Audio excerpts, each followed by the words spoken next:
الله الرحمن الرحيم الحمد لله رب العالمين والصلاة والسلام على سيد الأنبياء والمرسلين سيدنا ونبينا وشفينا بالقول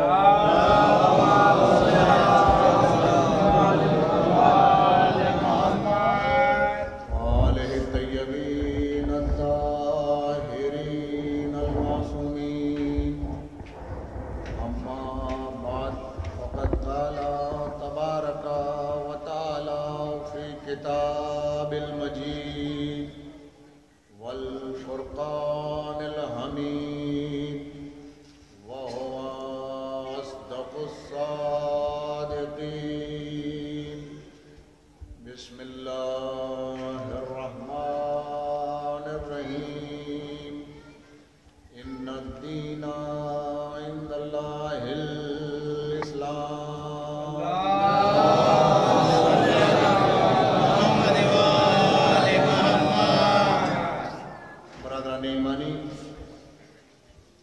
سورہ آل عمران کی 19ویں نمبر کی آیت کریمہ کی میں نے تلاوت کا شرف حاصل کیا اور اسی کے ذیل میں تھوڑی سی دیر آپ سے انشاءاللہ گفتگو رہے گی۔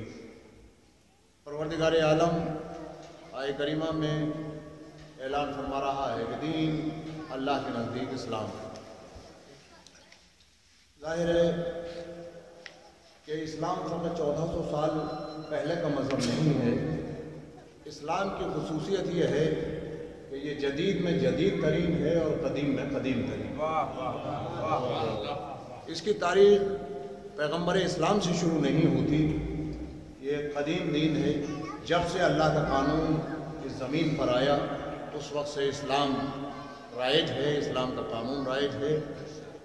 لیکن دور حاضر میں مغرب سے ایک آواز یہ اٹھتی ہے کہ ظاہر ہے یہ 1400 سال پہلے کا قانون، 1400 سال پہلے کا دین، 1400 سال پہلے انسان کی ضرورتیں اور تھیں، آج انسان کی ضرورتیں اور ہیں۔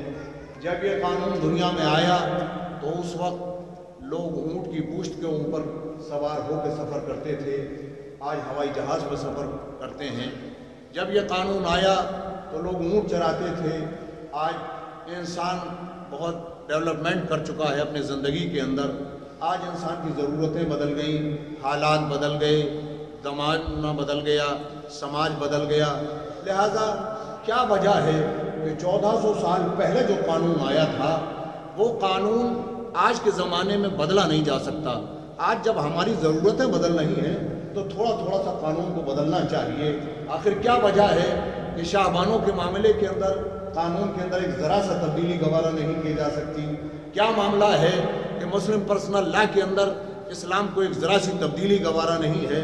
کیا وجہ ہے کہ 1400 سال سے جو قانون چلا آ رہا ہے اس کے اندر ایک ذرا سی تبدیلی نہیں ہو سکتی؟ ہم انبیاء ماسبق کی سوانح حیات دیکھتے ہیں تو ہمیں نظر آتا ہے کہ قانون تبدیل ہوتا رہا ہے، تو آج کیوں قانون تبدیل نہیں ہو سکتا؟ یہ مغرب سے آواز اٹھ رہی ہے اور آج کے دور کا ایک طبقہ ہے جو روشن خیال مسلمان کہلاتے ہیں۔ ان روشن خیال مسلمانوں کا بھی خیال یہی ہے کہ آخر تھوڑی سی تبدیلی کیوں نہیں ہو سکتی؟ اس لیے کہ زمانہ بدل رہا ہے، حالات بدل رہے ہیں، تو ایک 1400 سال پہلے جو ریفریجریٹر میں رکھا ہوا دین ہے وہ ہماری ضرورتوں پر پورا نہیں اترتا۔ تو آئیے دیکھیں کہ آخر جو اعتراض اسلام پر ہو رہا ہے یا اعتراض جائز ہے؟ ایک صلوات پڑھ دیں محمد صلی اللہ علیہ وسلم۔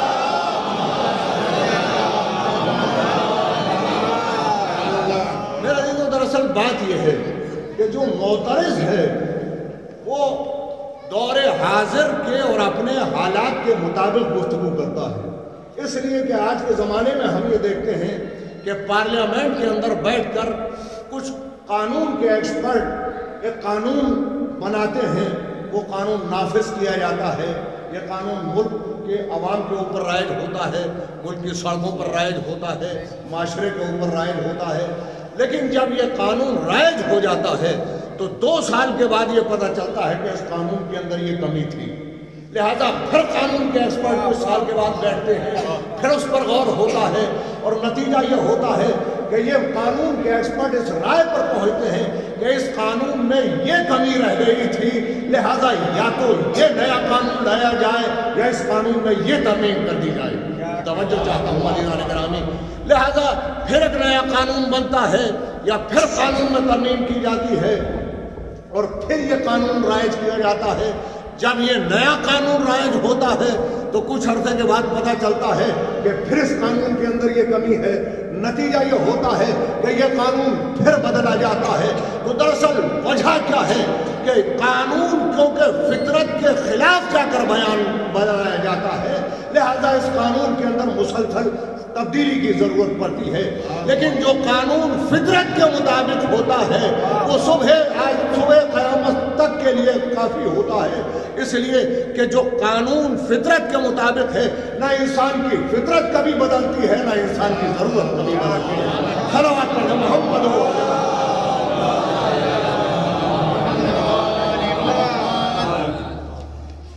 بابا نے بلند ایک صلوات پڑھیں۔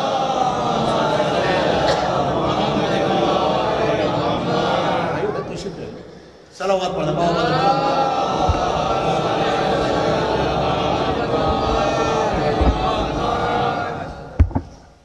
تو عزیزان گرامی، جو قانون تبدیلی کی گنجائش رکھتا ہے اس قانون میں تبدیلی کی گنجائش ہے، لیکن وہ قانون جو بدلنے کے لیے نہیں آیا بلکہ زمانے کو بدلنے کے لیے آیا ہے وہ قانون کبھی بدلا نہیں جا سکتا۔ اگر یہ قانون بدل جائے تو اس کے معنی یہ ہے کہ قانون بنانے والے کے علم میں کمی تھی، قانون بنانے والے کی صلاحیت میں کمی تھی، لیکن جب قانون بنانے والا وہ ہے کہ جس نے کائنات کو بنایا، توجہ چاہتا ہوں، تو ظاہر ہے کہ اس قانون میں کوئی خامی نہیں ہونا چاہیے۔ تو آج میں ان لوگوں کو آواز دیتا ہوں جو یہ کہتے ہیں کہ اس قانون میں تھوڑی سی تبدیلی ہو جانا چاہیے، کہ آج ماڈرن قانون کی دنیا کے اندر جا کر مجھے یہ بتائیں کہ قانون اسلام کے اندر کمی کیا ہے؟ کیا اس کے اندر سزا کا باب نہیں ہے؟ کیا اس کے اندر جزا کا باب نہیں ہے؟ کیا اس کے اندر اسٹیٹ کا تصور نہیں ہے؟ کیا اس کے اندر سزاؤں کا تصور نہیں ہے؟ کیا اس کے اندر ایک معاشیات کا پورا نظام نہیں ہے؟ وہ نظام کے جو 1400 سال کے بعد ڈیولپ ہو رہا ہے، اسلام 1400 سال پہلے وہ نظام پیش کر رہا ہے۔ صلوات پڑھیں محمد۔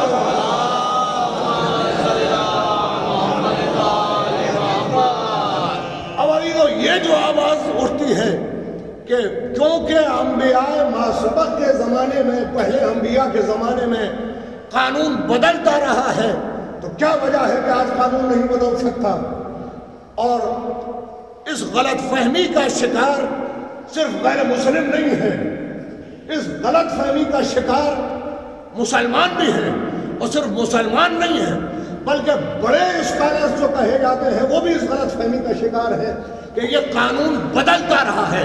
میرے عزیزو، اللہ کا قانون نہ کبھی بدلا ہے نہ کبھی بدل سکتا ہے، اس لیے کہ جیسا میں نے عرض کیا کہ اگر قانون کے بدلنے کی نوبت آ جائے تو اس کے معنی یہ ہے کہ جس نے قانون بنایا تھا اس کی صلاحیت میں کمی ہے، تو قانون کبھی نہیں بدلا۔ بدلی کیا چیز؟ ایک اگر ذرا سا اس چیز کو میں کلیریفائی کر دوں تو ہو سکتا ہے کہ اگلی گفتگو کو اچھی طرح آپ کی خدمت میں عرض کر سکوں، اور میں سمجھتا ہوں کہ ایک صلوات کے صدقے میں زیادہ بہتر ہے۔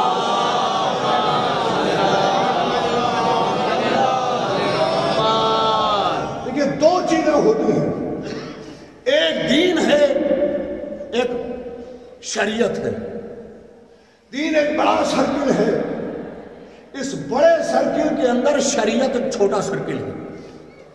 دین قانون ہے، شریعت کلچر ہے۔ عزیزو، جو دین آیا تھا پہلے دن، جو قانون آیا جسے آدم لے کر آئے، صبح قیامت تک وہی قانون نافذ رہے گا، قانون میں تبدیلی نہیں ہو سکتی۔ جو چیز بدلتی رہی وہ شریعت بدلتی رہی۔ شریعت کیوں بدلتی رہی؟ عزیزان گرامی، چھوٹے بچوں کو سمجھانے کے لیے ایک مثال کے ذریعے سے بات وضاحت کروں۔ صلوات پڑھیں محمد۔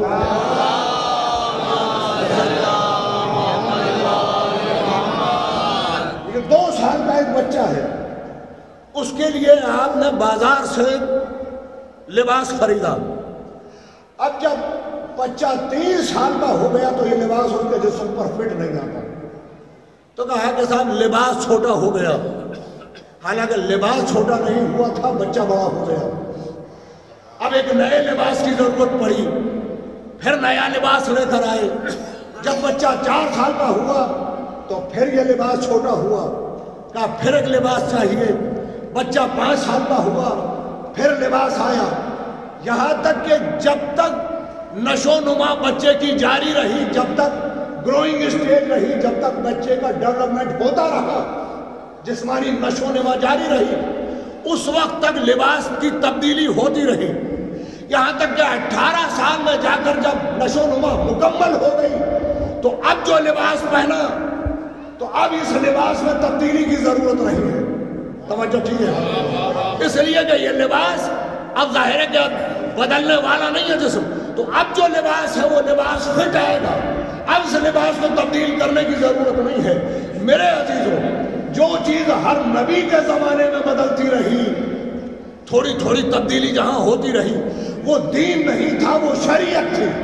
شریعت کی مثال لباس کی طرح ہے، دین کی مثال جسم کی طرح ہے. جیسے جیسے شعور انسانی بڑھتا رہا ویسے ویسے شریعت تبدیل ہوتی رہی. صلوات پڑھیں محمد و علی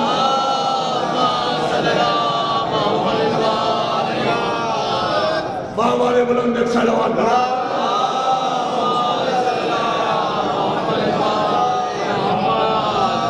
تو یہ جو تبدیلی کی آواز اٹھتی ہے، تبدیلی کی آواز اس لیے اٹھ رہی ہے کیونکہ اب آپ دیکھیں کہ پوری دنیا اسلام شرم سے گھٹنوں میں منہ چھپائے بیٹھا ہے، اور ہر طرف سے یہ آواز آ رہی ہے. بڑے بڑے دارالعلوم بیانات جاری کر رہے ہیں، بڑے بڑے علماء کے بیانات آ رہے ہیں، بڑے بڑے علماء انٹرویو دے رہے ہیں. سوشل میڈیا کے اوپر باقاعدہ تحریک چلی ہوئی ہے کہ یہ بنام اسلام جو اسلام پیش کیا جا رہا ہے آج کے دور میں، یہ حقیقی اسلام نہیں ہے. توجہ چاہتا ہوں کہ آج اسلام سے متعلق مسلمانوں کے جتنے بڑے علماء ہیں، چاہے کسی مسلک سے تعلق رکھتے ہوں، سب آج کے دور کے اندر یہ ذمہ داری سمجھ رہے ہیں کہ وہ بیانات جاری کر رہے ہیں کہ بنام اسلام جو آج اسلام رائج کیا جا رہا ہے، یہ جو ISIS ہے، یہ جو طالبان ہے، یہ جو بوکو حرام ہے، یہ جو الشباب ہے، ان کا اسلام سے کوئی تعلق نہیں ہے.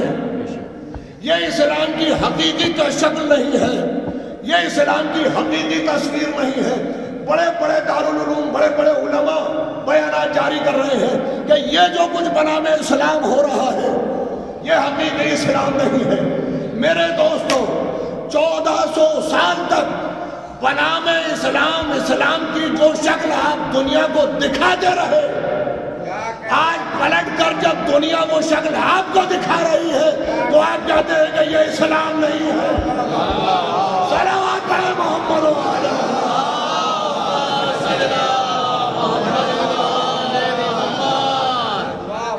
بنام اسلام کی شکل 1400 سال تک جو دنیا کو دکھائی، آج پلٹ کر جب دنیا نے دکھایا تو آپ نے کہا کہ یہ اسلام کی حقیقی شکل نہیں ہے.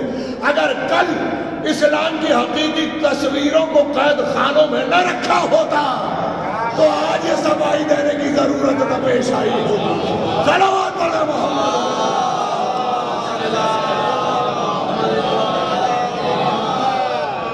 عجیب و غریب بات ہے عزیزان گرامی، پروفیسر ہٹی نے جو تاریخ لکھی، انہوں نے تاریخ کے اندر اپنے لکھا کہ the history of Islam is the history of slaughter house، کہ تاریخ اسلام قصائیوں کی تاریخ ہے، مذبح خانے کی تاریخ ہے. ڈیون پورٹ نے جو اپنی تاریخ لکھی، اس نے 2 جملے لکھنے کے بعد تیسرا جملہ یہ لکھا کہ یہ مسلمان ہیں، ان کے ایک ہاتھ میں تلوار ہے، دوسرے ہاتھ میں قرآن ہے. تلوار دکھا کر قرآن کو منواتے ہیں، جو مانتا ہے اسے چھوڑتے ہیں، جو نہیں مانتا اس کا سر اتار لیتے ہیں. عزیزان گرامی، آپ کو مغربی دنیا میں ایسے بہت سارے حوالے مل جائیں گے کہ جہاں اسلام کی یہ شکل پیش کی جا رہی ہے۔ ابھی کل پرسوں میں سوشل میڈیا پہ مسلسل پڑھ رہا ہوں کہ جس نے اسٹیڈیم کے اندر پیرس میں حملہ کیا اس نے اللہ اکبر کی صدا بلند کی۔ تو میں کہوں گا کہ اس سے دھوکہ نہ کھائیے۔ 1400 سال پہلے جس نے اللہ اکبر دنیا کو سکھایا تھا، جب اس کا بیٹا ذبح کیا گیا تو اسی نعرے کے ساتھ کیا گیا۔ تو ڈی این اے ملا کر دیکھ لو، کل بھی وہی لوگ تھے، آج بھی وہی لوگ ہیں۔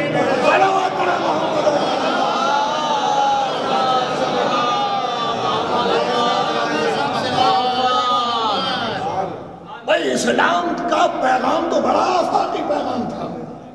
اسلام کا پیغام تو یہ تھا کہ نماز اسلام کا اس فروع دین کے اندر سب سے زیادہ اہم رکن ہے۔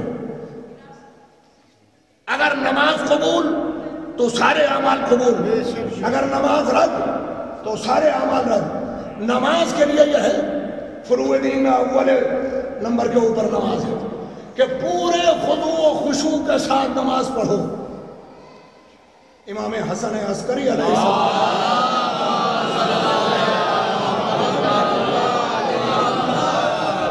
ہمارے 11ویں امام فرماتے ہیں کہ نماز کا بس اتنا حصہ قبول ہے اور اتنے حصے کی جزا ملے گی کہ جتنے حصے میں تمہارا خضوع و خشوع برقرار رہتا ہے، اللہ کی طرف توجہ رہتی ہے۔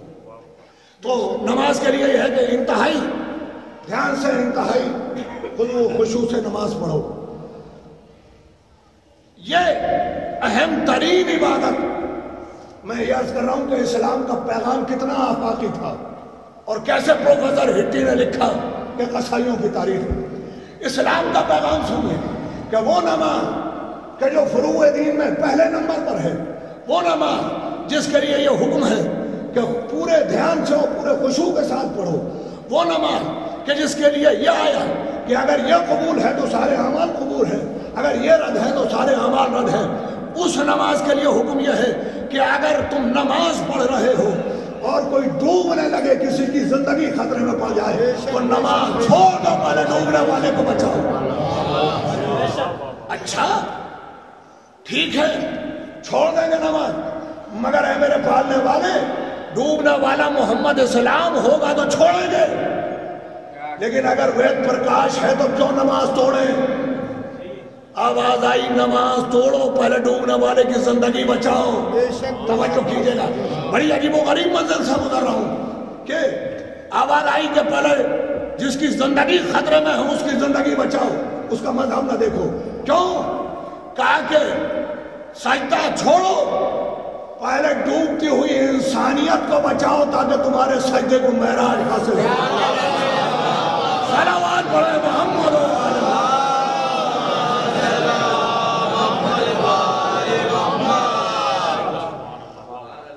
تو یہ ہے اسلام۔ آئیے ڈاکٹر صاحب آگے آگئی۔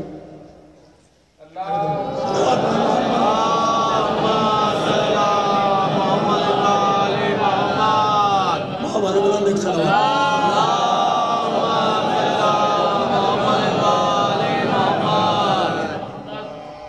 اچھا ہم نے نماز توڑ دی، ایک کافر کی زندگی بچا لی، نماز چھوڑنے کا، نماز توڑنے کا عذاب ہوا یا اس کافر کی زندگی بچانے کا ثواب ہوا؟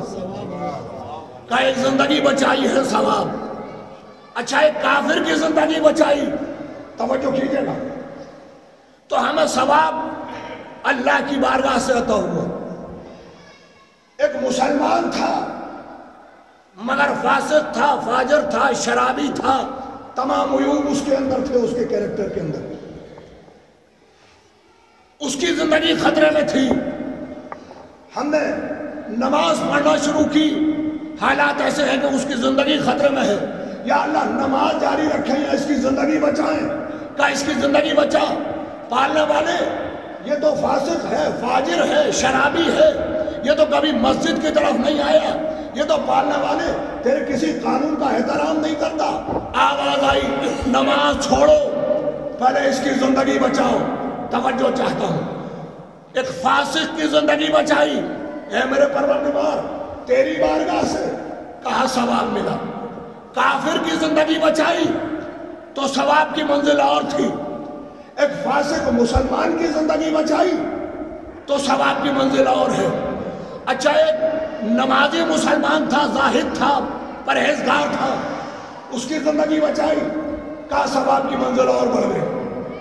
اچھا ایک عالم دین کی زندگی خطرے میں تھی، امام جمعہ و جماعت کی زندگی خطرے میں تھی، ان کی زندگی کو بچایا، کہا جیسے جیسے منزل بلند ہوتی گئی بچنے والے کی، ویسے ویسے ثواب کی منزل بلند ہے۔ کافر کی زندگی بچائی، ثواب کی منزل اور ہے۔ فاسق مسلمان کو بچایا، ثواب کی منزل اور ہے۔ عالم دین کی زندگی بچائی، ثواب کی منزل اور ہے۔ عالم وقت کی زندگی خطرے میں تھی، عالم وقت کو بچا لیا، کہا کہ ثواب کی منزل بہت بلند ہو گئی۔ اچھا اب میں سوال کرتا ہوں کہ اگر کسی نبی کی زندگی خطرے میں ہو، کوئی نبی کی زندگی بچا لے، کہ جتنا بڑا نبی کا منصب ہوگا اتنا ثواب کی منزل بلند ہوگی۔ تو اگر سردار انبیاء کی زندگی خطرے میں ہو، صلوات علی محمد،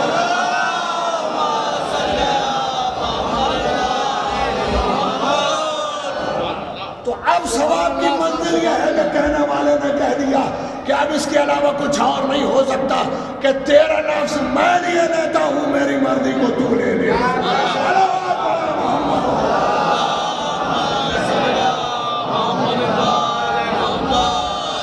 تو اسلام کا پیغام تو اتنا آفاقی تھا کہ ایک کافر کی زندگی بھی خطرے میں ہے تو بچا لو، نماز چھوڑ دو۔ وہ اسلام کہ جس کا قانون یہ ہے، جس کا حکم یہ ہے کہ اگر تمہارے سامنے کوئی یتیم بچہ کھڑا ہے تو خبردار اپنے بچے کے سر پر محبت سے ہاتھ نہ پھیرتے، کہیں ایسا نہ ہو کہ اس کا احساس یتیمی جاگ جائے۔ وہ اسلام جو یہ پسند نہیں کرتا، جسے یہ قبول نہیں ہے کہ جب تم مصلی کے اوپر آؤ تو تمہارے لباس کے اوپر خون کا دھبا ہو، توجہ کیجئے گا۔ وہ اسلام جو یہ پسند نہیں کرتا کہ تمہارا پڑوسی بھوکا سو جائے، تم سے سوال ہوگا کہ پڑوسی بھوکا کیوں سویا، یہ نہیں ہے کہ پڑوسی کا مذہب کیا ہے، اور فرمایا آپ نے تو وہ اسلام کے جو یہ گوارا نہیں کرتا کہ کسی کافر کی زندگی خطرے میں ہو، وہ اسلام کہ جس کے مزاج کو یہ گوارا نہیں ہے کہ اگر تمہاری اولاد سامنے کھڑی ہوئی ہے اور ایک یتیم کھڑا ہوا ہے تو اس یتیم کے سامنے اپنی اولاد سے محبت کا اظہار کرو۔ وہ اسلام کہ جسے یہ گوارا نہیں ہے کہ کوئی بچہ یتیم ہو جائے، وہ اسلام جسے یہ گوارا نہیں ہے کہ تمہارے لباس کے اب اگر خون کا دھبا ہے تو تم ہماری بارگاہ میں آؤ، وہ اسلام یہ کیسے گوارا کرے گا کہ بچے یتیم بنائے جائیں؟ وہ اسلام کیسے گوارا کرے گا کہ گردن گردن خون کے دریا میں ڈوب کے انسان آئے؟ یہ اسلام کی غلط تشریح ہے۔ تو عزیزو اب سوال یہ ہے کہ یہ جو ہٹی نے کہا کہ the history of Islam is the history of slaughter house، یہ جو ڈیون فورڈ نے کہا کہ یہ مسلمان ہیں، ان کے ایک ہاتھ میں تلوار ہے، دوسرے ہاتھ میں قرآن ہے، تلوار دکھا کے قرآن منواتے ہیں، بزور شمشیر اسلام منواتے ہیں۔ انہوں نے اسلام کی وہی شکل دیکھی جو آج آئی ایس دنیا کو دکھا رہی ہے، لہذا اس نے کہا کہ اسلام کی تاریخ عیسائیوں کی تاریخ، اس لیے کہ جو آج آئی ایس کا طبقہ ہے وہ 1400 سال پہلے بھی موجود تھا۔ تو اس نے اسلام کی وہ تصویر دیکھی، ڈیون فورڈ نے جو اسلام کی تصویر دیکھی وہ یہی دیکھی کہ تلوار کے زور سے قرآن کو منوایا۔ لیکن تاریخ اسلام، تاریخ عیسائیت کا ایک اور عیسائی مورخ ہے ایف جی گولڈ، اس نے بھی تاریخ اسلام کو پڑھا، اس نے بھی تاریخ اسلام پر اپنا اظہار خیال کیا۔ اس نے کہا کہ اسلام کی تاریخ ڈاکو اور لٹیروں کی تاریخ ہے۔ دیکھیے وہی نظر کہ جو ہٹی کی نظر تھی، وہی نظر جو ڈیون فورڈ کی نظر تھی، وہی لہجہ جو ڈیون فورڈ اور ہٹی کا لہجہ تھا وہی لہجہ ہے، مگر فرق یہ ہے کہ ڈیون فورڈ بس یہاں آ کر رک گیا جہاں اسے مسلمان کی تلوار دکھائی دی، ہٹی نے جتنا دیکھا اس سے آگے بڑھ کر دیکھنے کی کوشش نہیں کی، مگر ابھی گول ذرا آگے چلا گیا۔ اس نے کہا اسلام کی تاریخ ڈاکوں اور لٹیروں کی تاریخ ہے، اگر اس میں سے تھوڑی سی دیر کے لیے آل محمد کا کردار ادا کر دیا جائے، اب آپ بتائیے کہ اسلام کی آبرو کس نے بچائی؟ ایک صلوات پڑھیں محمد گرامی۔ دراصل ہوتا یہ رہا کہ پیغمبر کے بعد دو طرح کے اسلام چلے۔ ظاہر ہے کہ بہت زیادہ وضاحت کا موقع نہیں ہے، اور آپ سے میری پہلی گفتگو ہے بھی، میرے مزاج سے بہت زیادہ، میری گفتگو کے مزاج سے آپ واقف نہیں ہیں، اور آپ کی سماعتوں سے میں بہت زیادہ واقف نہیں ہوں، لیکن ظاہر ہے کہ ہم سب کے درمیان ایک حسینیت کا رشتہ مشترک ہے۔ ایک صلوات پڑھیں محمد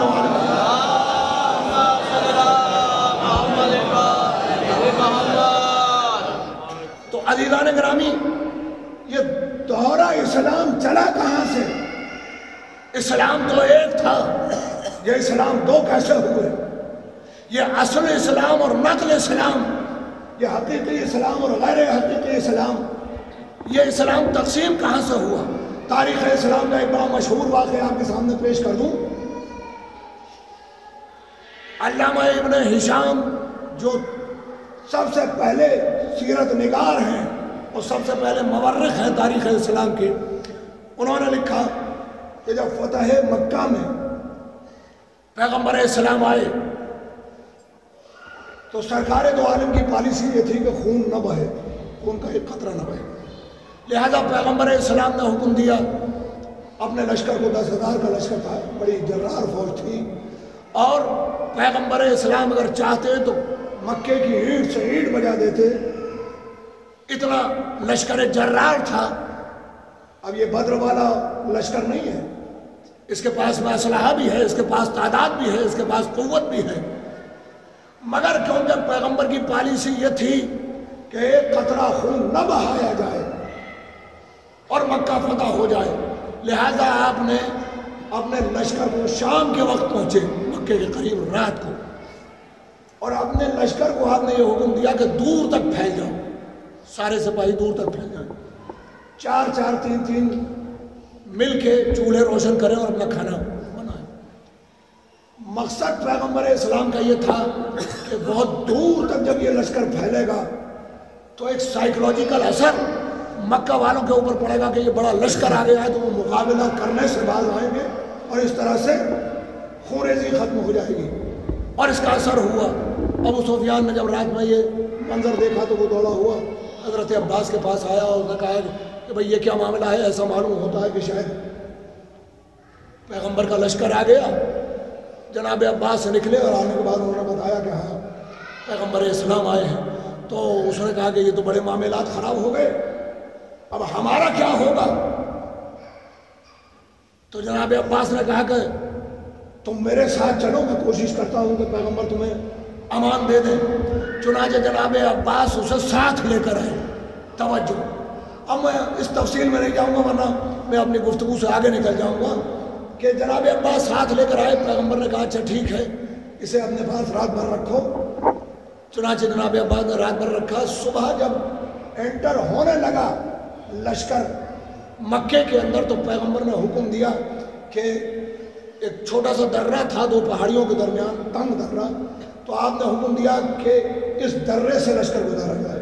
مقصد یہ تھا کہ بہت دیر تک لشکر گزرتا رہے تاکہ وہی نفسیاتی اثر پڑے، اور جناب عباس کو حکم دیا کہ ابو سفیان کو پہاڑ کی چوٹی کے اوپر لے جاؤ اور لے جانے کے بعد میں یہ نظارہ اسے دکھاؤ۔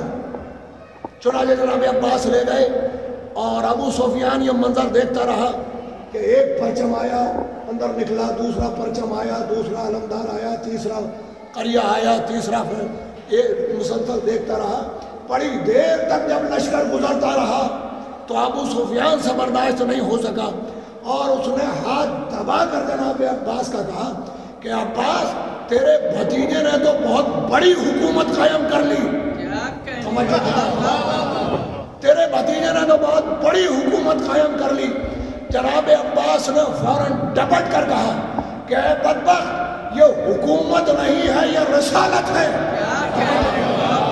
وہ میرے عزیزوں، اس کے بعد ابو سفیان مسلمان ہو گیا۔ بھائی آپ سمجھیے کہ یہ جو فتح مکہ کے اوور نائٹ مسلمان تھے، ان کے نزدیک رسالت حکومت تھی۔ نتیجہ یہ ہوا کہ انہوں نے رسالت کو اور اسلام کو ہمیشہ حکومت سمجھا۔ ایک صلوات پڑھیں محمد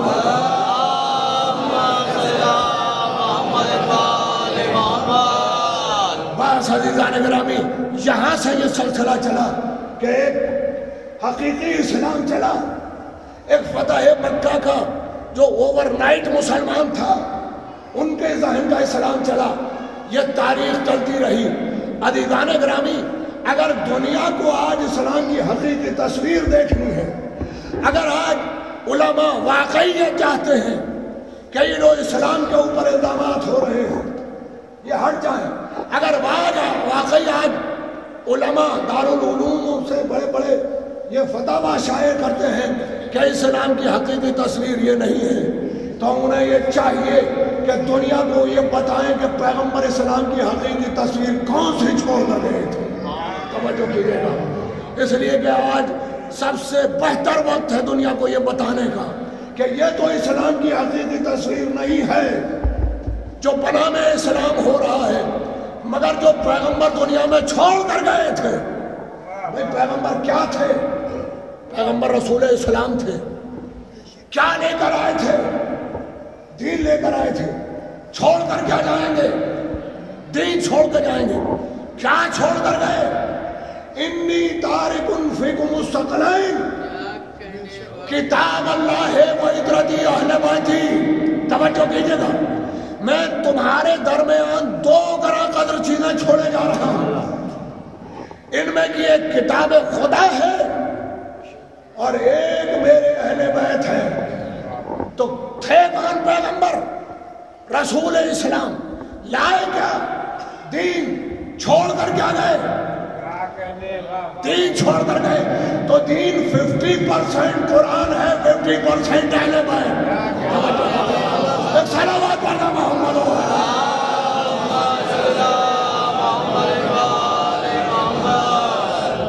50% قرآن، 50% اہل بیت۔ اب اگر کوئی یہ کہے کہ ہمیں قرآن کافی، تو اس کے معنی یہ ہے کہ 50% اسلام لیا، 50% چھوڑا۔ اب آپ یہ دیکھیے گا کہ یہ 50% باقی رہا یا نہیں رہا۔ ایک صلوات پڑھ دو۔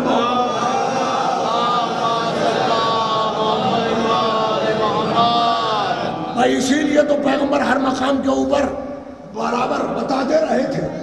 پیغمبر نے ہر مقام کے اوپر اسی لیے تو تعارف کرایا تھا اہل بیت اطہار کا۔ تاریخ اسلام کا مشہور ترین واقعہ، اپنی گفتگو کو مدلل کرنے کے لیے صرف اسی ایک واقعے سے میں استفادہ کرنا چاہوں گا۔ تاریخ اسلام کا مشہور ترین واقعہ، پیغمبر اسلام نصارہ نجران سے مباحثہ چل رہا ہے، مسلسل مباحثہ ہوتا رہا، کئی دن گزر گئے، پیغمبر دلائل پر دلائل دیے جا رہے ہیں، مگر نصارہ نجران قائل نہیں ہوتے۔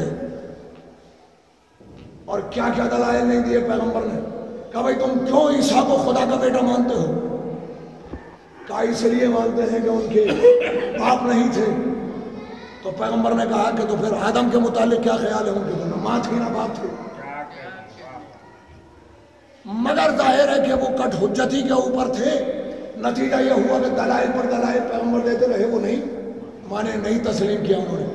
جب دلائل دے چکے پیغمبر، تو اب اس کے بعد میں پیغمبر کو حکم ہوا کہ نہیں، بس اب مباحثہ روک دیجئے، اس لیے کہ یہ قائل ہونے والے نہیں ہیں، اس لیے کہ قائل ہونے والے اس وقت قائل ہوتے ہیں جب بات کو سمجھنا چاہتے ہیں۔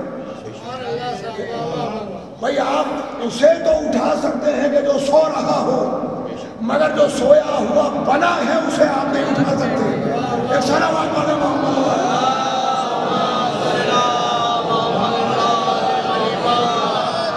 دلائل کے اوپر دلائل پیغمبر دے رہے ہیں، پیغمبر کو حکم ہو کہ نہیں دلائل روک دیجیے۔ اب کیا ہو؟ کہا کہ انہیں میدان مباحثہ میں بلائیے۔ ابنانا و ابناکم و نسانا و نساکم وانفسنا وانفسکم، ان سے کہیے اپنے بیٹوں کو لائیں، آپ اپنے بیٹوں کو لائیے، یہ اپنی عورتوں کو لائیں، آپ اپنی عورتوں کو لائیں، یہ اپنے نفسوں کو لائیں، آپ اپنے نفسوں کو لائیں۔ پھر کیا ہو؟ میدان مباہلہ میں جمع ہو جائیں، پھر ہو کیا؟ کہ لعنت اللہ علی الکاذبین، جھوٹوں پر اللہ کی لعنت ہونا چاہیے۔ بس عزیزو، اس ایک واقعے سے سمجھیے کہ تاریخ اسلام کیا ہے اور آل محمد کا مقام کیا ہے، اور پیغمبر اسلام جو حقیقی تصویر چھوڑ گئے وہ اسلام کی حقیقی تصویر کیا ہے۔ ایک مل جل کے ایک صلوات پڑھ دیا۔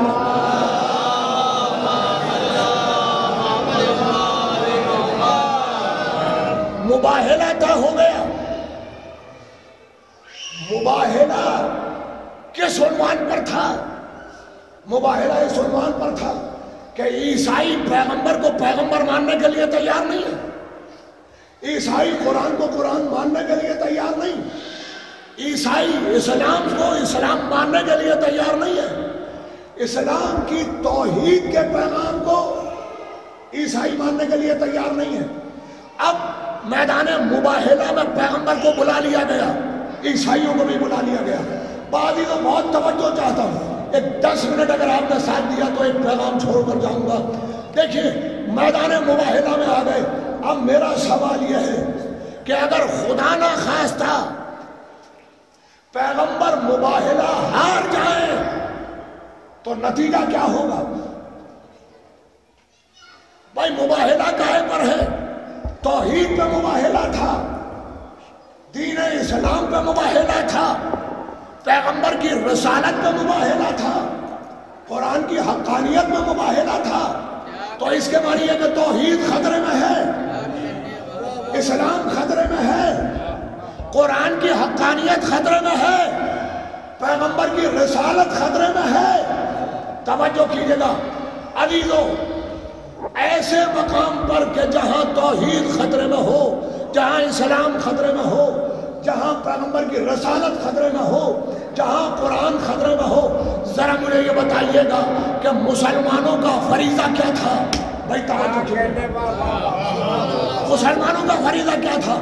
بھائی عالم اسلام کو چاہیے تھا کہ مسلمان پیغمبر کے دروازے پر آ جاتے، یا رسول اللہ، یا رسول اللہ، کل مباہلہ ہوگا، ہم بھی آپ کے ساتھ چلیں گے، اپنے بچوں کو لے کر چلیں گے، اپنی عورتوں کو لے کر چلیں گے، ہم بھی ساتھ ہوں گے۔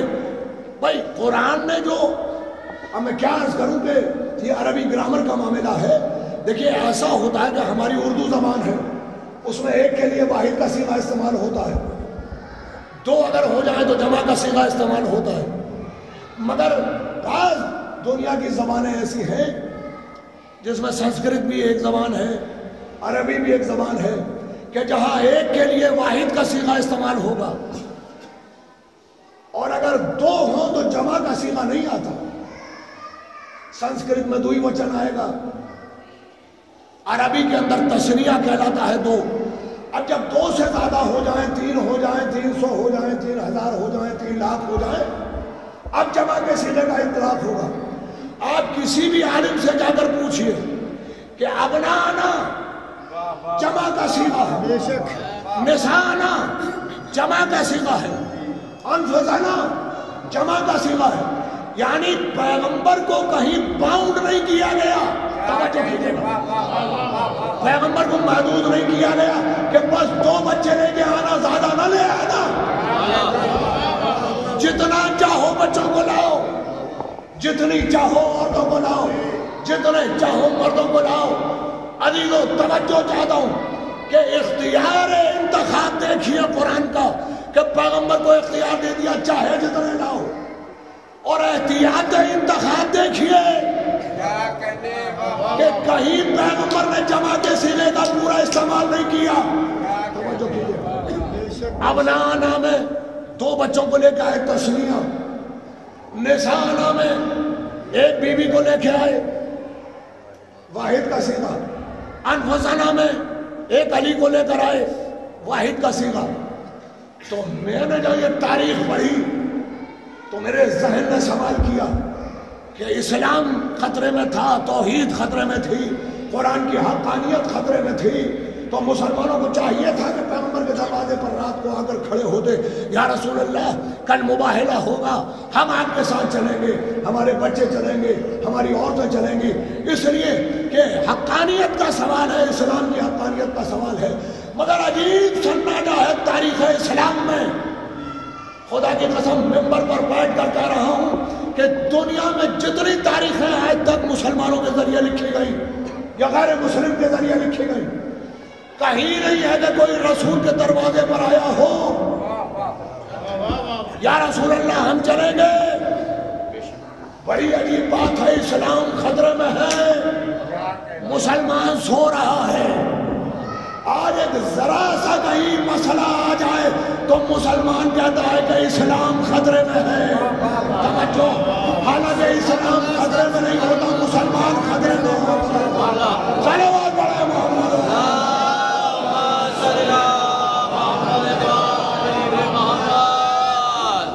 ذرا سا کہیں مسئلہ ہو جائے اسلام خطرے میں ہے کا بینر لگ جاتا ہے۔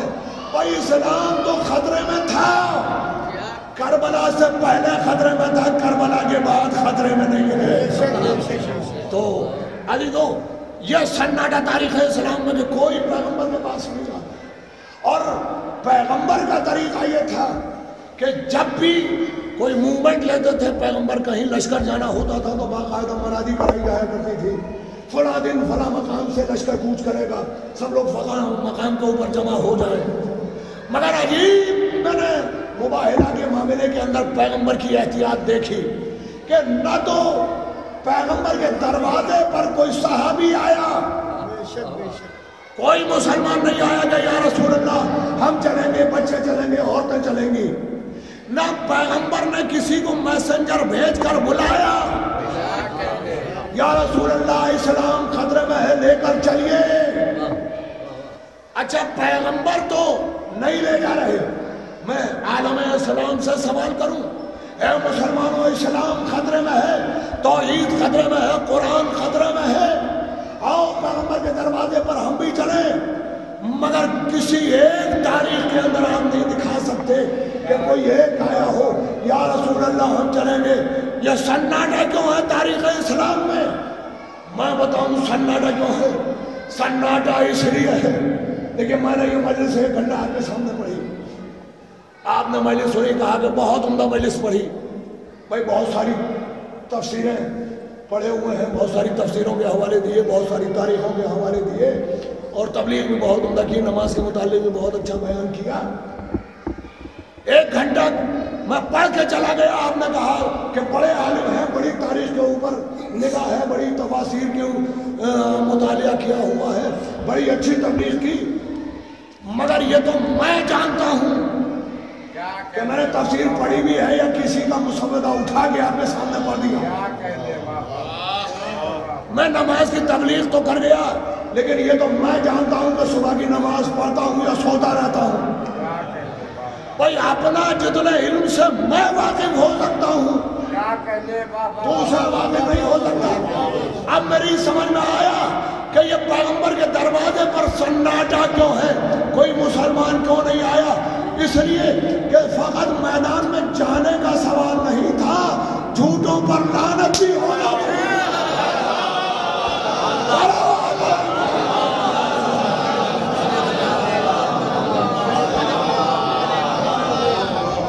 لعنت اللہ علی الکاذبین، جھوٹوں پر اللہ کی لعنت ہوگی۔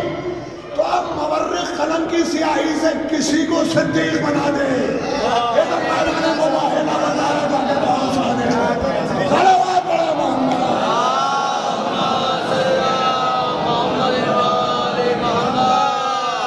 بس عزیزان گرامی، عالم اسلام کی مشہور شخصیت علامہ زمخشری لکھتے ہیں کہ صبح کی نماز پڑھی پیغمبر نے، اور نماز پڑھنے کے بعد سیدھے شہزادی فاطمہ کے دروازے پر آئے،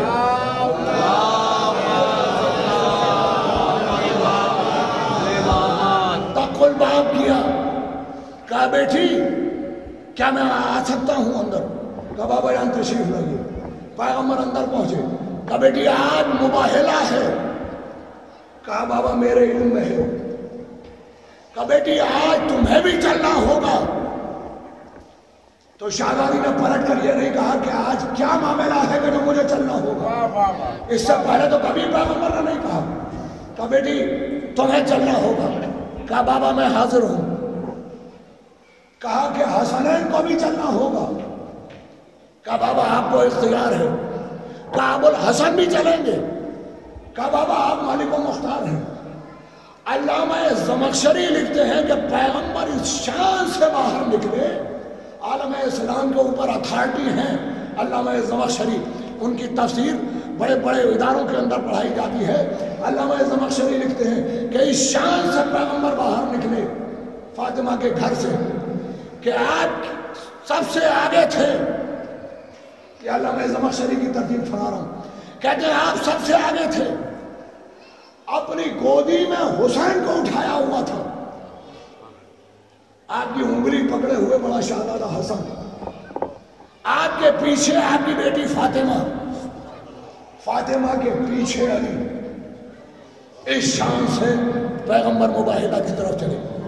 میں کہوں گا علامہ زمخشری کی روح پاک سے معذرت کے ساتھ کہ جب آپ نے یہ لکھ دیا کہ حسین سینے پہ ہے تو یہ نہ لکھیے کہ سب سے آگے پیغمبر ہے، یہ لکھو گے سب سے آگے حسین ہے، سب سے پیچھے علی ہے۔ یا رسول اللہ آج یہ ترتیب کیوں بدل دی؟ جو ہر میدان میں سب سے آگے رہتا تھا آج اسے سب سے پیچھے کیوں رکھا گیا ہے؟ سب سے چھوٹا بچہ آگے کیوں رکھا گیا؟ کہا کہ آج تلواروں کا مقابلہ نہیں ہے، آج روحانیت کا مقابلہ ہے۔ تلوار پڑھو۔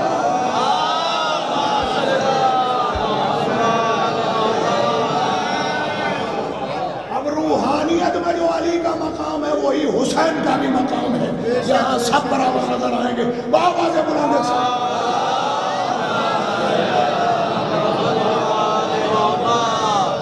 شان سے پیغمبر میدان مباہلہ کی طرف چلے۔ جب میدان مباہلہ کے قریب پہنچے پیغمبر تو وہاں عیسائیوں کا پوری قوم جمع تھی میدان کے اندر۔ عبد المسیح جو سب سے بڑا پادری تھا ان کا، وہ 40 اسسٹنٹس کے ساتھ موجود تھا، 40 اس کے ساتھ میں چھوٹے پادری تھے اور وہ خود بطریق اعظم تھا۔ وہ دیکھ رہا تھا کہ پیغمبر کب آتے ہیں، ادھر سے ایک عام خیال یہ تھا کہ پوری قوم ادھر سے پورے مسلمان آتے ہوں گے۔ اب اس نے دیکھا کہ پیغمبر آ رہے ہیں۔ جب پیغمبر بالکل قریب آ گئے اس کا خیال تھا کہ شاید پیغمبر آگے ہوں پیچھے، لیکن جب دور دور تک کوئی نظر نہیں آیا اور پیغمبر بالکل قریب آ گئے تو جتنی مسلمانوں کی تاریخیں اور تفسیریں ہیں اور مسلمانوں کے علاوہ عیسائیوں نے جو تاریخ اسلام لکھی ہے، جہاں جہاں جس نے مباہلہ لکھا ہے پوری ذمہ داری کے ساتھ عرض کر رہا ہوں، پوری ذمہ داری لے رہا ہوں ممبر پر بیٹھ کر ایک ایک جملہ دکھانے کی کہ جس مورخ نے، جس مفسر نے، جس مصنف نے مباہلہ لکھا اس نے عبد المسیح کا بس ایک جملہ لکھا کہ اس نے پیغمبر کا چہرہ دیکھا اور دیکھنے کے بعد کہا کہ ان سے مباہلہ نہیں ہوگا۔ تو اس کے جو اسسٹنٹس تھے انہوں نے پوچھا کہ کیوں نہیں ہوگا؟ تو ایک جملہ ہے جو سب نے لکھا کہ مجھے وہ چہرے نظر آ رہے ہیں کہ اگر پہاڑوں کو حکم دے تو پہاڑ نہیں لگا سکتا۔ ایک صلوات پڑھیں محمد۔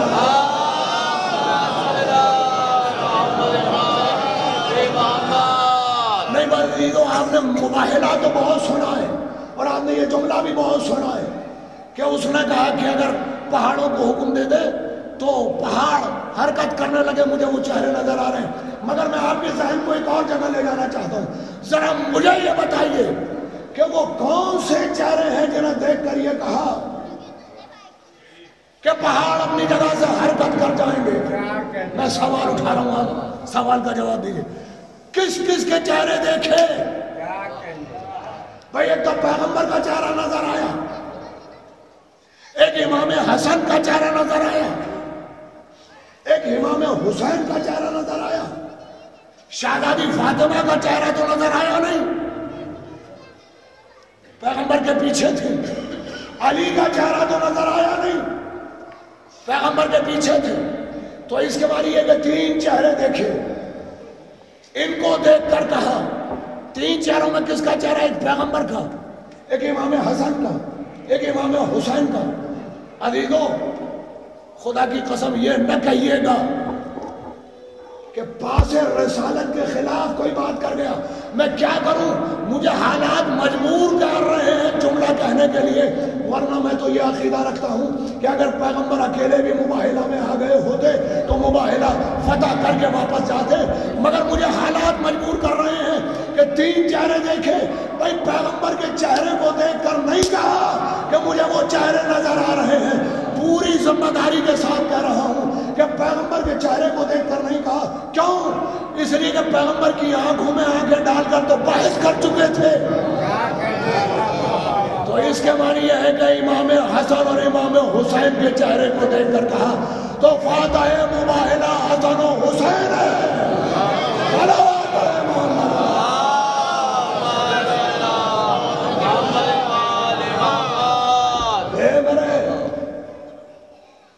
اللہ کے پیارے رسول جب مباہلہ حسن و حسین سے پتہ ہو سکتا تھا تو یہ پردے دار بی بی کو کیوں نکال کر لائے جو کسی میدان میں نہیں آئی؟ یہ علی کو کیوں نکال کر لائے؟ حسن و حسین کو لا کر مباہلہ پتہ کر لیا ہوتا۔ مگر پیغمبر جواب دیں گے کہ اگر فاطمہ نہ آئے، اگر علی نہ آئے تو کل کا مورخ لکھے گا کہ جتنے سچے اس وقت کے تھے سب کو پیغمبر میدان میں لے آئے، لہذا جتنے سچے ہیں سب کو میدان میں لا کے جمع کر دیا۔ صلوات پڑھیں۔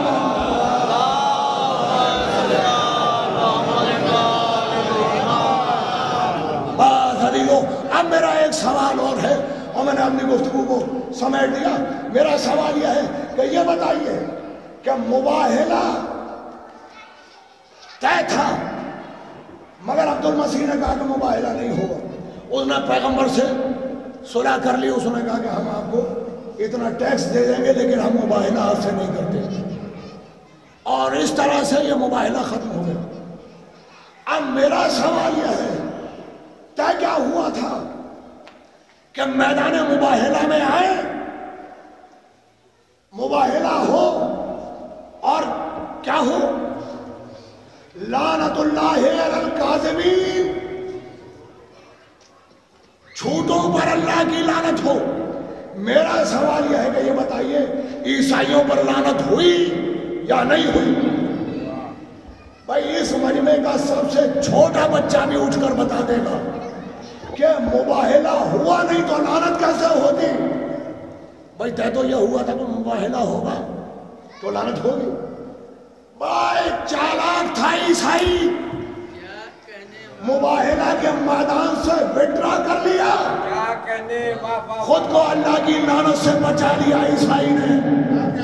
مباہلہ کے میدان سے وڈرا کر لیا، خود کو اللہ کی لعنت سے بچا لیا، مگر ایک پیغام چھوڑ گیا کہ اب ان کے مقابلے پر جو بھی آئے گا اللہ کی لعنت کا مستحق ہو جائے گا۔ صلوات پڑھیں محمد۔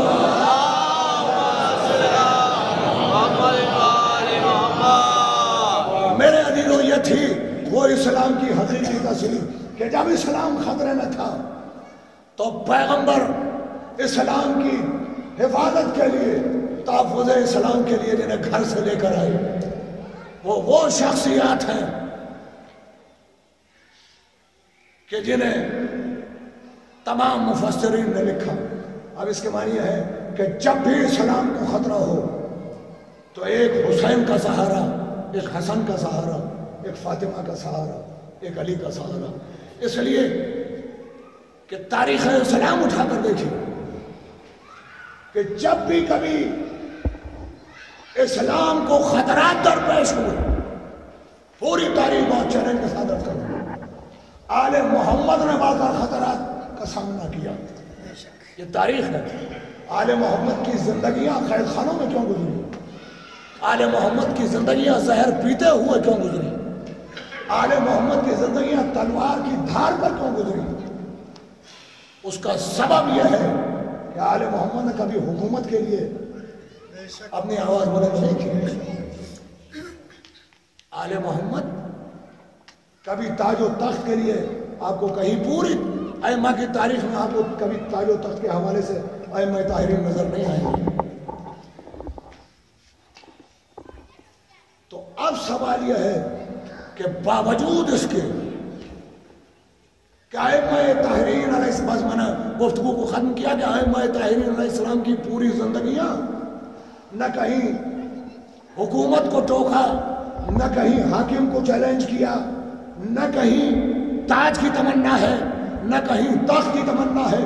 مگر جب آپ آل محمد کی تاریخ پڑھیں گے تو آپ کو آل محمد اور حکومتوں کا ٹکراؤ نظر آئے گا. یہ ٹکراؤ کیوں آپ کو نظر آ رہا ہے؟ بس عزیزوں، سوال یہ ہے کہ جب کہیں تاج کو چیلنج نہیں کیا، تخت کا مطالبہ نہیں کیا، اقتدار کا مطالبہ نہیں کیا، جب کبھی نہیں چاہا کہ ہم بادشاہ بنے، نہیں چاہا کہ ہم حاکم بنے، تو حکومتوں سے ٹکراؤ کیوں ہے؟ جب حکومتوں کو تاج کا کوئی خطرہ نہیں، تخت کا کوئی خطرہ نہیں، اقتدار کا کوئی خطرہ نہیں، تو یہ آل محمد اور حکومتوں کا جو مسلسل تاریخ میں ٹکراؤ ہے، یہ ٹکراؤ کیوں ہے؟ بس عزیزو، اگر میں یہ بات منتقل کر سکا آپ کے اذہان تک تو میری مجلس اور میرا پیغام آپ تک پہنچ جائے گا. ایک صلوات پڑھ دیں.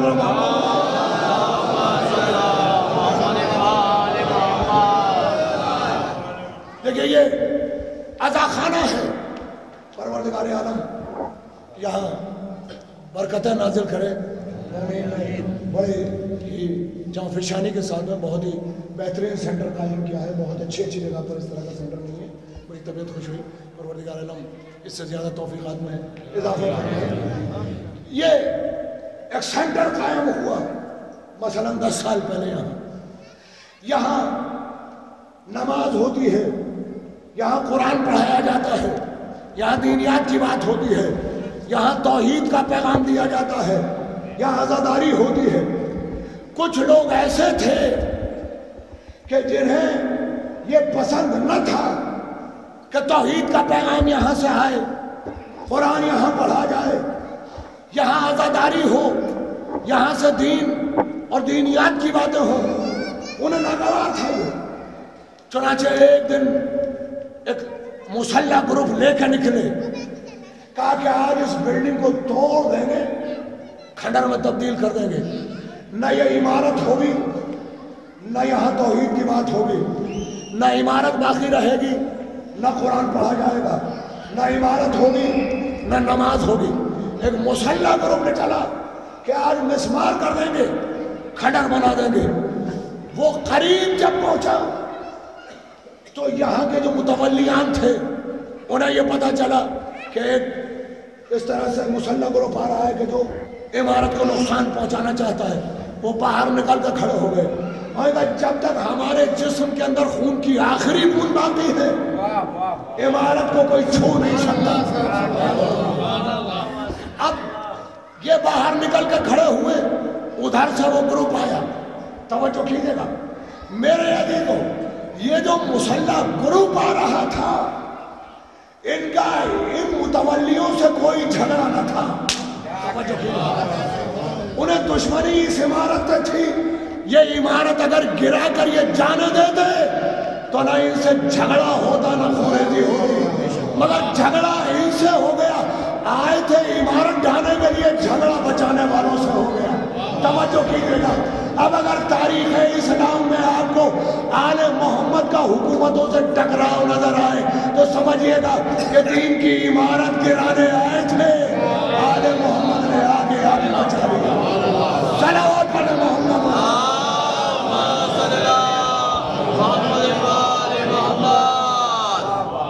عزیزان گرامی، اب آپ سمجھیں کہ جب دین پہ خطرہ ہو تو اسلام کا پیغام یہ ہے کہ جو گھر میں رہنے والی بیوی ہے، جو پردے میں رہتی ہے بیوی، جو کبھی نہیں نکلی، یہ شہزادی فاطمہ کی سیرت کا پیغام ہے کہ وہ بھی پردے سے باہر آئے. جب اسلام خطرے میں ہو اور شہزادی فاطمہ نے جو سیرت قائم کی تھی، شہزادی زینب نے کربلا میں اس سیرت کو بام عروج پہ پہنچا. عزیزان ملت، ظاہر ہے کہ دامن وقت میں گنجائش نہیں ہے میں شہزادی کی سیرت کے بارے میں کچھ عرض کر سکوں آپ سے، مگر میرے عزیزوں میں آپ کی خدمت میں عرض کروں کہ زینب نہ تو پیغمبر تھی، نہ امام تھی، نہ معصوم تھی، مگر کارنامہ پیغمبروں والا انجام دیا، کارنامہ امامت والا انجام دیا، کارنامے عصمت والے انجام دیے۔ عزیزو، اگر آپ کو مقام جناب زینب کو سمجھنا ہو تو میں چیلنج کرتا ہوں، پوری ذمہ داری کے ساتھ عرض کرتا ہوں، کیا عرض کروں کہ دامن وقت میں گنجائش نہیں ہے کہ آپ پوری سیرت پڑھ جائیے پیغمبر اسلام کی، کہ آپ کو پیغمبر اسلام کی پوری سیرت میں کہیں نہیں ملے گا کہ کبھی اپنی بیوی سے کبھی کہیں کوئی مشورہ کیا ہو یا شہزادی فاطمہ سے کوئی مشورہ کیا ہو۔ بڑے بڑے عجیب حالات سے پیغمبر دو چار ہوئے، مگر پیغمبر نے کبھی کسی عورت سے مشورہ نہیں کیا۔ میں یہ نہیں کہتا کہ شہزادی فاطمہ اس قابل نہ تھی کہ اسے مشورہ نہ کیا جائے، مگر شاید ابھی اس منزل تک حالات نہیں آئے تھے کہ شہزادی فاطمہ سے مشورہ کیا جاتا۔ مولا کائنات کی پوری سیرت پڑھ کے دیکھیے کیسے خطرناک دور سے میرے مولا گزرے، مگر پوری سیرت میں آپ پڑھ جائیے کہ کبھی شہزادی فاطمہ سے کبھی مشورہ نہیں کیا۔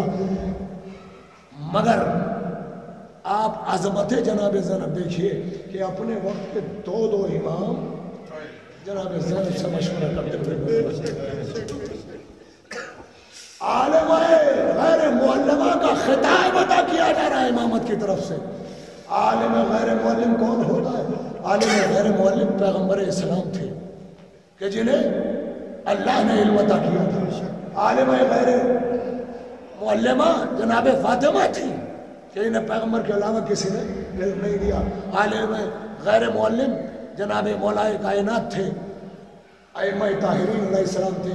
اس سے سمجھے کہ عصمت سے کتنا قریب تھی جناب زینب۔ ارباب اعظم یہ جناب زینب ہے کہ جنہوں نے جناب فاطمہ کی سیرت پہ عمل کر کے کربلا میں حسین کی قربانیوں کو بچا لیا۔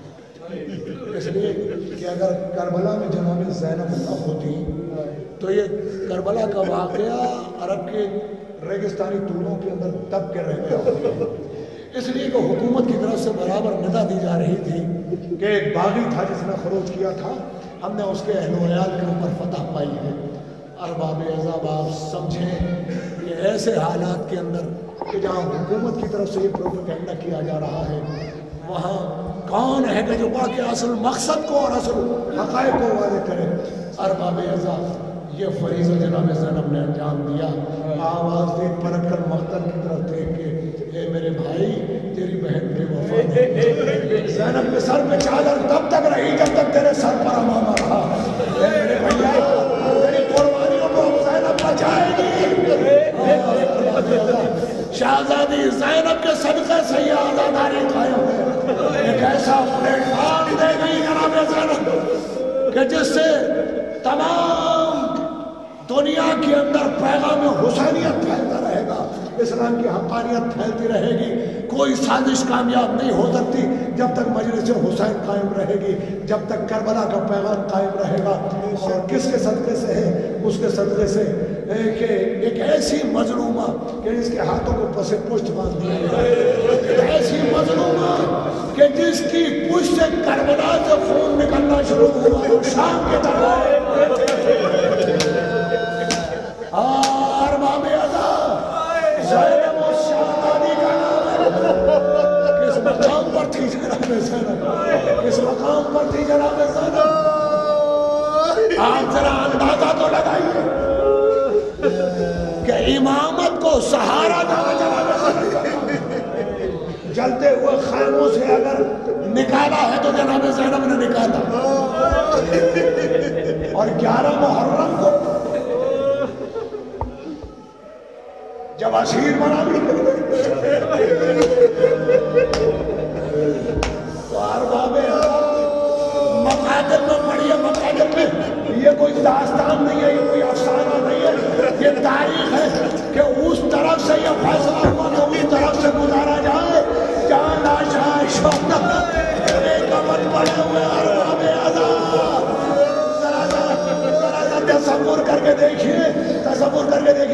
بچوں سے تو قربانی کے دن جانوروں کے کٹے ہوئے سر بھی چھپا لیے میں نے۔ جہاں ایسا کے جنازے پڑے ہوئے گزارا گیا۔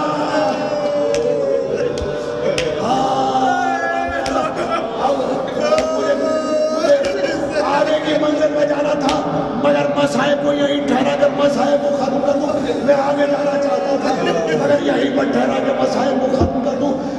میری نگاہوں میں 19 رمضان کا ایک واقعہ یاد آ گیا۔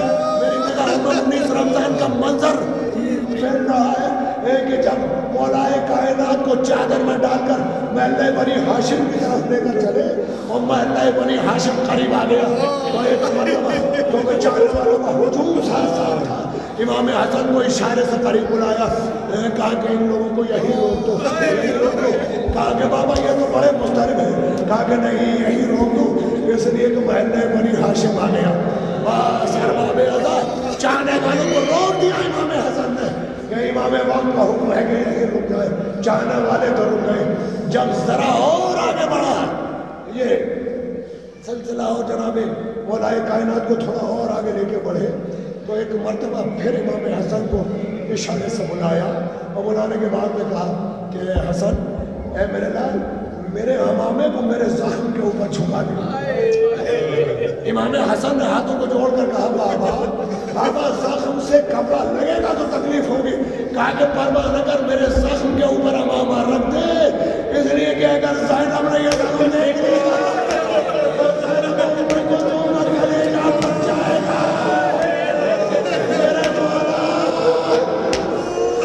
مولا جو بیٹیاں اپنے باپ کو بہت چاہتی ہیں اور جو باپ اپنی بیٹیوں کو بہت چاہتے ہیں وہ نہیں چاہتے کہ ان کے جسم کے زخم ان کی بیٹیاں دیکھیں۔ میرے مولا تو نے تو امامے سے زخم چھپا لیا مگر ایک بات کربلا میں بھی ہے، بے کفن پڑا ہوا جس کا لباس رک گیا، ایک مرتبہ سکینہ کی اے میرے بالا ارے میری چادر رک گئی اور چادر کا کمر گرا دی۔